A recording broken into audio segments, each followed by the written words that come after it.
Les masques, potentiels outils de publicité et de marketing. Les masques, dispositifs de santé à la base, vont-ils devenir des objets promotionnels? Le mouvement semble bel et bien déjà lancé. De plus en plus de sociétés proposent des masques personnalisables.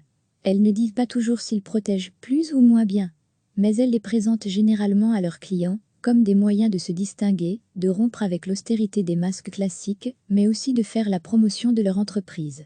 Des masques de protection réutilisables et personnalisables sont, par exemple, apparus dans le catalogue de la société liégeoise Markima, spécialisée dans les objets publicitaires et les cadeaux d'entreprise.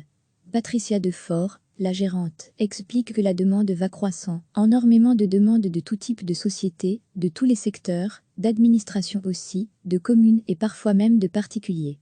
Et depuis qu'il y a eu l'allocution de la première ministre vendredi, il y a encore eu une demande plus importante. La majorité des commandes adressées à Markima concernent des masques sans logo. Mais la société peut fournir des masques personnalisés avec un simple logo ou un visuel complet en quadrichromie. Actuellement, l'idée première des sociétés, c'est surtout de protéger le personnel et tous les gens avec qui il est en contact. C'est plutôt un objet de sécurité, mais personnellement, je pense que ça finira par devenir un objet mode. Explique la gérante, on le voit sur certains sites, les gens commencent à créer des masques qu'on assortit à des tenues et des choses comme ça. Ce ne sera peut-être pas dans l'immédiat, mais ça va le devenir. Il y a évidemment aussi le potentiel marketing de ces masques qui seront partout. Qu'en pense Laurence Dessart, professeure de marketing à HEC Liège, l'école de gestion de l'Université de Liège? Il y a deux angles à prendre, je pense. Le premier est celui de la marque et le deuxième est celui du consommateur. Si on regarde du côté des marques, le masque n'est pas le premier outil promotionnel qui existe. Cela dépend comment c'est fait. Comment est-ce que les marques s'attribuent ces objets? Comment est-ce qu'elles les utilisent? Comment est-ce qu'elles les déploient et les commercialisent éventuellement? Est-ce que la marque fait ça de façon gratuite ou de façon payante? Les premières marques à faire ça ont été, en Italie, des marques de luxe, comme Armani ou Versace, qui ont commencé à distribuer des masques chirurgicaux complètement adaptés dans les hôpitaux. Puis, il faut regarder si c'est réglementaire ou non. On voit sur le net une prolifération d'apprentis couturières, influenceuses ou non, qui mettent des masques à vendre. Alors là, ça passe dans une pratique non réglementaire, et là on est dans des dérives, je pense.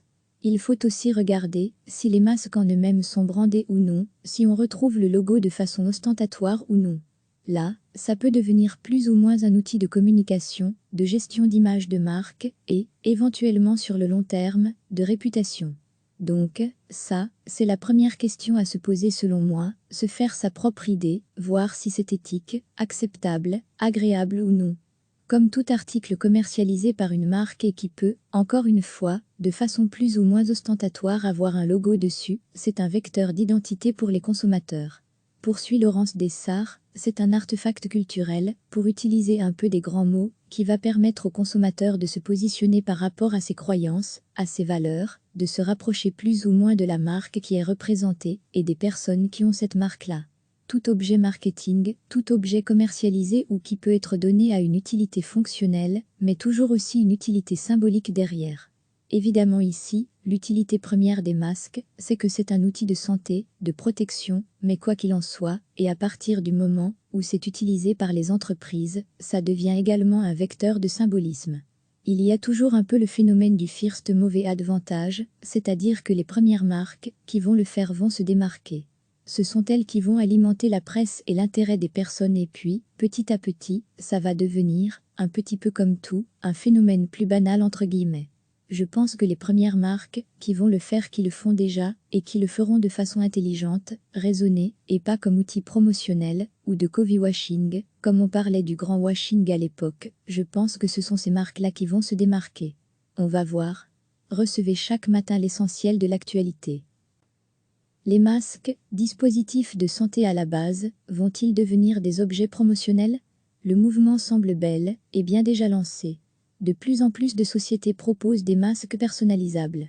Elles ne disent pas toujours s'ils protègent plus ou moins bien, mais elles les présentent généralement à leurs clients comme des moyens de se distinguer, de rompre avec l'austérité des masques classiques, mais aussi de faire la promotion de leur entreprise.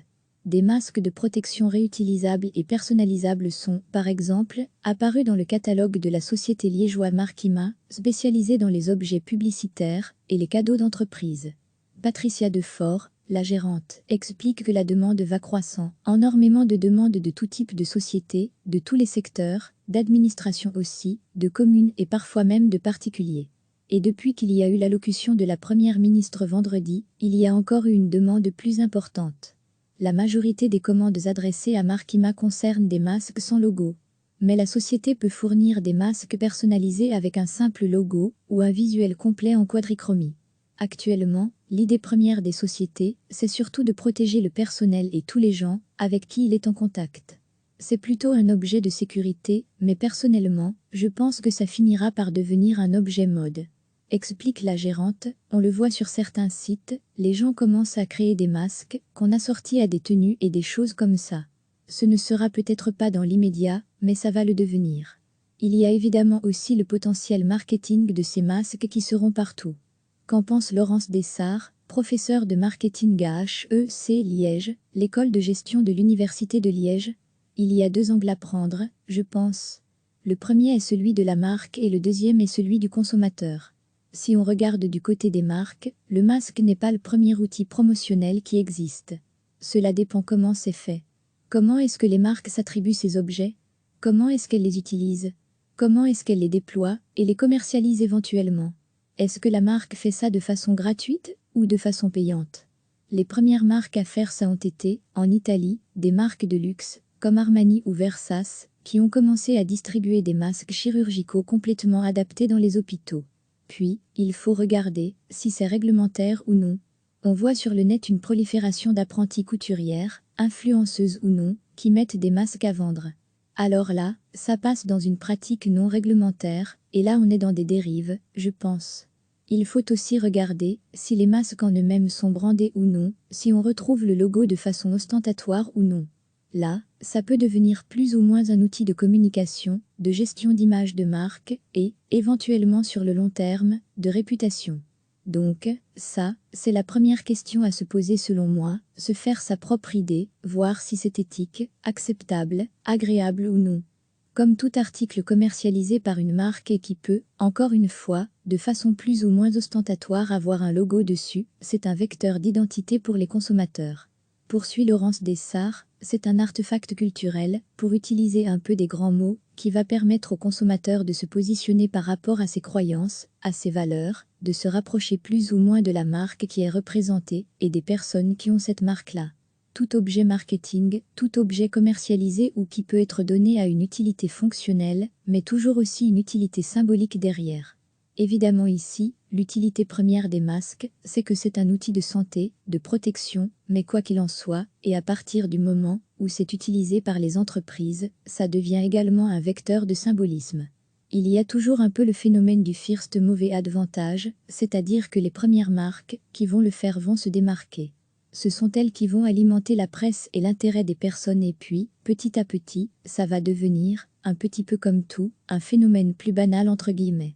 Je pense que les premières marques qui vont le faire qui le font déjà et qui le feront de façon intelligente, raisonnée et pas comme outil promotionnel ou de copy-washing, comme on parlait du grand washing à l'époque, je pense que ce sont ces marques-là qui vont se démarquer. On va voir. Cliquez sur s'abonner pour recevoir les dernières nouvelles.